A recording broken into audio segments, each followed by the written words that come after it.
Hello friends, frame में आपको दिख रही होगी मेरे बैकग्राउंड में किया सेल्टोस, इस तरफ खड़ी है हुंडई क्रेटा। अब इन दोनों गाड़ियों में बहुत बड़ी सिमिलरिटीज है, दोनों गाड़ी लगभग एक जैसी हैं, लेकिन आज बारी है किया सेल्टोस की, जिसका इंजन रिव्यू आज की वीडियो में आप देखोगे। एक्सप्लेन करूंगा कि आखिर इंजन कितना रिलायबल है, आपको क्यों इसको सेलेक्ट करना चाहिए और अगर अवॉइड कर रहे हो तो किस लिए अवॉइड करना चाहिए। दोनों तरह के लोगों के लिए ये वीडियो यूजफुल होगी। शायद इस तरह की वीडियो आपको कहीं यूट्यूब पे देखने को नहीं मिलेगी, लेकिन मैं क्योंकि इस मेंटेनेंस फील्ड से ही हूँ, मैं मेंटेनेंस को ज़्यादा फोकस करता हूँ। ओवरऑल गाड़ी के मेंटेनेंस की ज़्यादा बात करूँगा कि कितना आगे चल के रहने वाला है मेंटेनेंस, कितना आपको कंफर्ट देने वाली है, कितने आपके चक्कर सर्विस सेंटर पे लगवाने वाली है और सिमिलरिटीज़ इन दोनों गाड़ियों में क्या क्या है वो आज की वीडियो में दिखाऊंगा। चलो बिना देरी के वीडियो स्टार्ट करते हैं। देखो, एक नज़र में देखो तो आपको पता लग जाता है कि ये दोनों बहनें हैं। तो आज हम बात कर रहे हैं जब किया सेल्टोस की, तो देखो जी, इसमें 1.5 लीटर का 4 सिलेंडर इंजन आता है। ये कवर हटा देता हूँ ताकि मैं सारी चीज़ें क्रिस्टल क्लियर दिखा पाऊँ। CRDI 16 वॉल्व होते हैं इस इंजन के अंदर। CRDI फ्यूल सिस्टम है, कॉमन रेल लगी हुई है, ये इंजेक्टर्स लगे हुए हैं, इसको बोलते हैं CRDI सिस्टम। और ये गाड़ी BS6 है। देखो, इंजन वही सेम है, इंजन में कोई बदलाव नहीं दिखेगा आपको। बदलाव क्या दिखेगा BS6 वाली गाड़ी में, वो दिखेगा आपको यहाँ पर नीचे लगा हुआ है एक DPF एक डीजल गाड़ियों के लिए बड़ी मुसीबत है। एक वीडियो में पहले ही बता रखा है, वो वीडियो जाके देख लेना, और कैसे उसको मेंटेन करना है वो भी बड़ा इंपॉर्टेंट है, ध्यान से समझ लेना। लेकिन अभी देखो, इंजन रिव्यू कर रहे हैं तो बात करते हैं कि इसके इंजन की रिलायबिलिटी की, कितना रिलायबल होगा और डिज़ाइन इसका मुझे कैसा लगता है। देखो, ये मेरी पर्सनल चॉइस है और ये मेरा एनालिसिस है, जो कि मैं समझ पाया हूँ कि किस पार्ट को कहाँ होना चाहिए था और एक्चुअल में कहाँ है। क्योंकि देखो, गाड़ी एक ऐसी चीज़ है जिसको आपको समय समय पर मेंटेन करना पड़ता है, और अगर उसका मेंटेनेंस ईजी ना रहा तो वो गाड़ी आपकी जेब पे भारी पड़ती है। बहुत सारी गाड़ियाँ देखी होंगी आपने, यार रिपेयर कराने जाओ तो बहुत पैसे लगते हैं। कुछ गाड़ियाँ ऐसी होती हैं कि यार बड़ी आराम से रिपेयर हो जाती हैं, मैकेनिक्स भी उनको रिपेयर करने तैयार हो जाते हैं, बीच रास्ते पे भी खराब हो जाए तो हो जाती हैं। लेकिन कुछ तो ऐसी होती है कि उनको लिफ्ट करके ले जाना पड़ता है। तो मेरा फोकस रहता है ईजी मेंटेनेंस पे। देखो, ये सेम वही क्रेटा वाला ही इंजन है, आप किया सेल्टोस में देख रहे हो। कोई इसमें ऐसा कुछ बहुत बड़ा बदलाव नहीं है।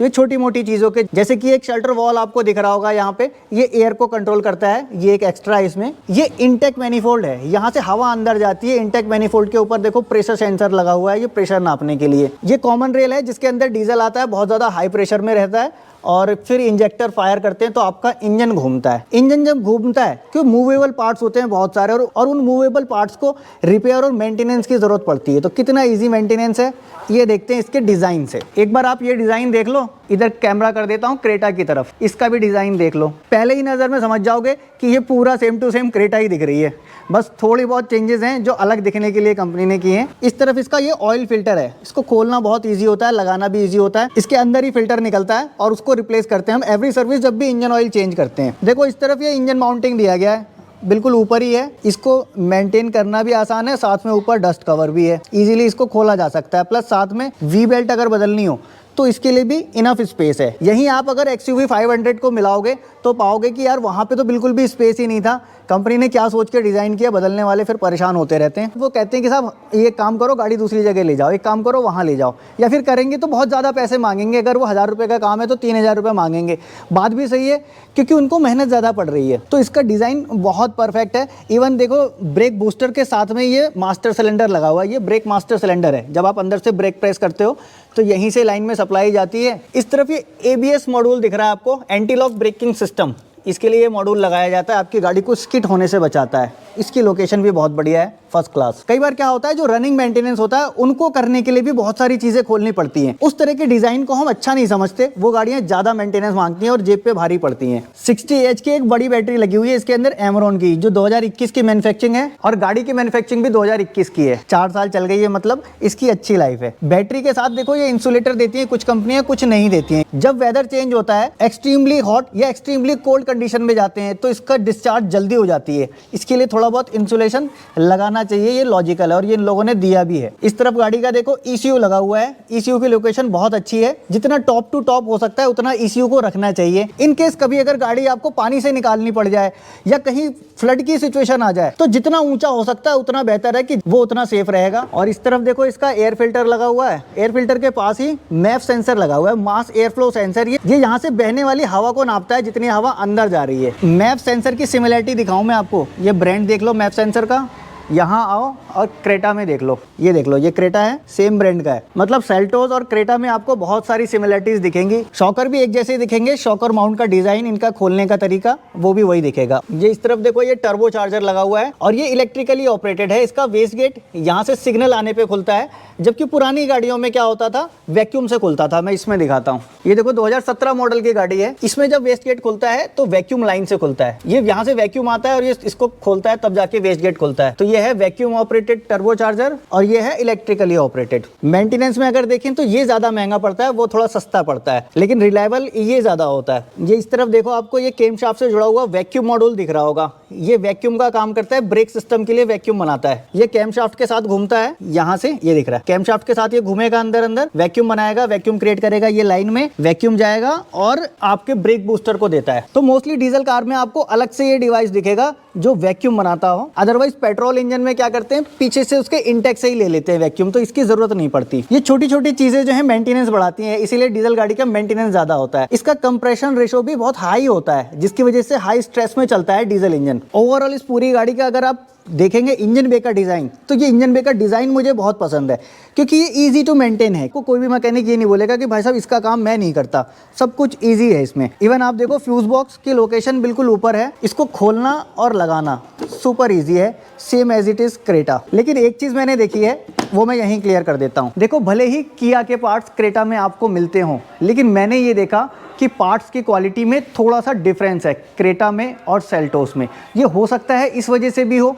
कि मैं अभी जिस क्रेटा से इसको कंपेयर कर रहा हूँ वो है पुरानी 17 मॉडल, और ये वाली जो सेल्टोस है ये है 2021 मॉडल। आपको भी पता है जैसे जैसे टाइम आगे बढ़ता चला गया, पार्ट्स की क्वालिटी से कॉम्प्रोमाइज होने लगा, क्योंकि कॉस्ट कटिंग करनी है कंपनी को, पैसे बचाने हैं। हो सकता है उसके लिए थोड़े से पार्ट्स की क्वालिटी डाउन दिख रही हो। ये इस तरफ देखो, आगे रेडिएटर लगा हुआ है, फ्रंट में कंडेंसर है, ये कंडेंसर ग्रिल है नीचे की तरफ। इसके ठीक पीछे लगा होता है रेडिएटर, जिसका आपको ये दिख रहा है कैप।